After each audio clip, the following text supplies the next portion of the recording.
imagine that something like this can turn into something like this, and something like this can be made into something like any of these. Hi, I'm Cole Pomeroy. I'll be your tour guide today here at Legoland. Most of you have probably heard about Legos and even seen or played with them. It's a toy many children and adults have played and built with over the past 55 years. For those of you who might not know what Legos are, they're basically colorful building blocks that have bumps on the top and tubes in the bottom.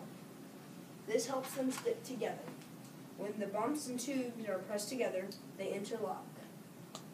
Madison, come here and give everyone, please, 2 bricks. But they weren't always this way. The man who created Lego was named Ole Christensen. He was a carpenter at the time, but his business wasn't doing very well, so he had to fire many of his workers. But he knew he had to support his family, so he took some of the scrap wood that he had from the carpenter business, and he started making wooden toys, such as the wooden duck. They were pretty popular, but the workshop burned down. But he knew he had to keep supporting his family, so he rebuilt and kept going. Then they discovered a plastic molding machine. He was excited by this and decided he wanted to get it. When he bought it, at first all they made were little plastic teddy bears and things like that. But he had gotten sample bricks to see what it could do at first when he had bought it. So he redesigned them and put them into production. Right here. These are what the old Lego bricks used to look like. After this, they began the Lego systems of play. So instead of giving kids ready-made solutions, things that were already put together, they gave them the pieces and how to build it. This made them even more popular. But there was one little problem. They wouldn't stay together. They wouldn't stick. They would always fall apart. So his son Godfred, who had started helping him, noticed that they stuck together better when they had tubes inside. Here, so he redesigned them to look like this and put them back into production. So now they look how they do today.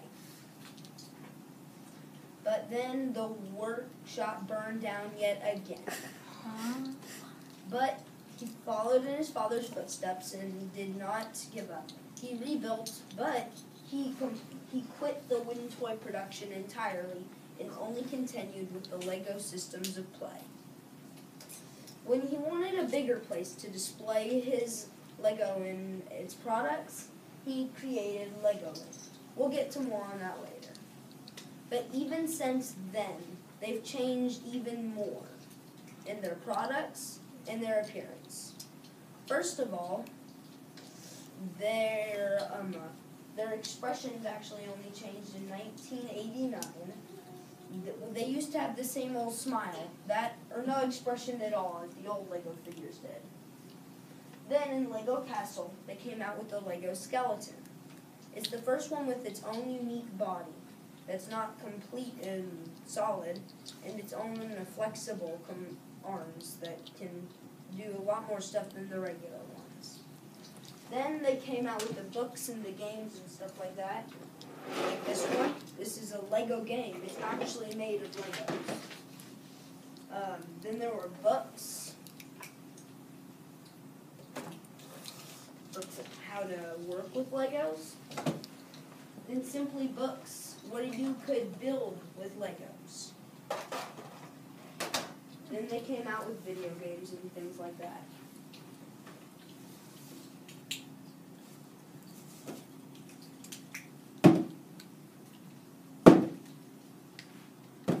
Can you believe that every time I'm tapping, which is about a second, about 7 Lego kits are sold?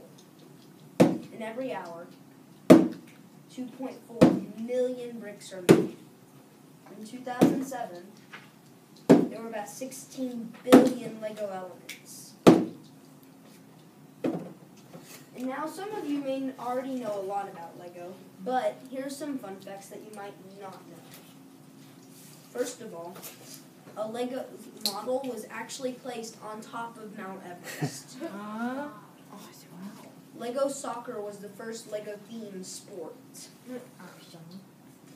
Lego, including Lego Duplo, is for about 6 months and up.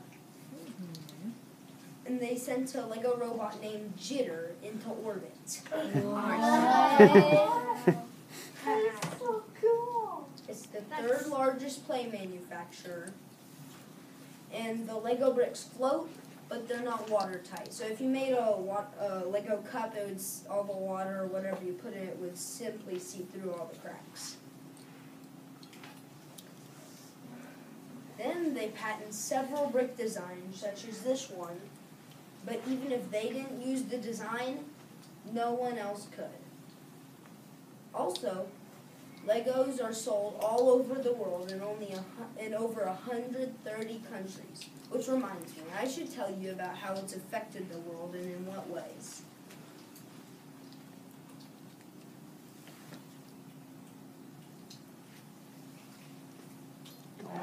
Go back one. Lego has affected children and adults' lives throughout the generations.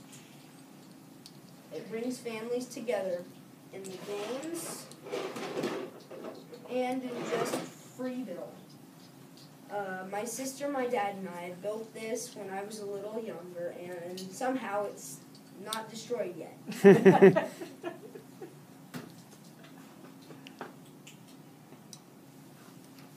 Then there's Legoland.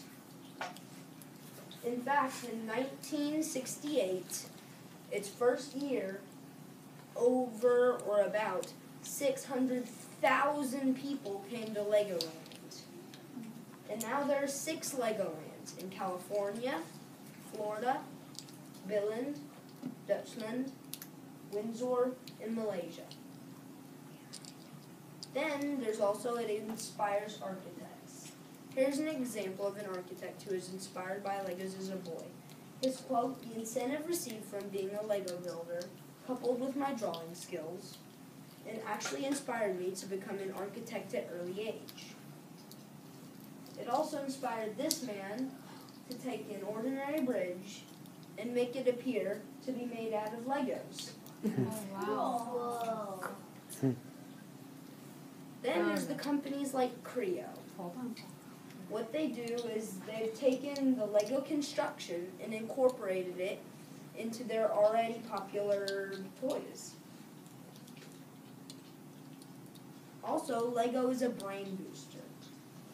Free play with Lego builds creativity, concentration, problem-solving skills, and math skills.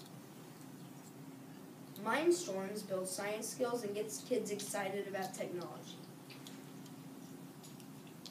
Both regular Lego play and Mindstorms make you more agile with your hands and boosts your brain IQ. Then there's the Lego robotics programs, such as the Great Adventure Lab and the FLL. The Great Adventure Lab's claim is that their goal is to use Lego to make science, technology, engineering, and mathematics irresistibly fun for the next generation. The FLL, the first Lego League's goal, they say, is to get children excited about science and technology and to teach them valuable employment and life skills. Then there's the Bits, Bytes, and Bots program. It's an after-school program, unlike the others, and that lets kids build and program their own Lego robots. To sum it all up, it brings families together, it inspires architects, it's played with worldwide, its ideas are used by other companies, it's a brain booster, there are programs and clubs on it. Lego has influenced the world in so many different ways, and even more than this. Thank you for your time. I hope you have a great day today at Legoland, but I must be getting on to the next tour group. Have a good day. Are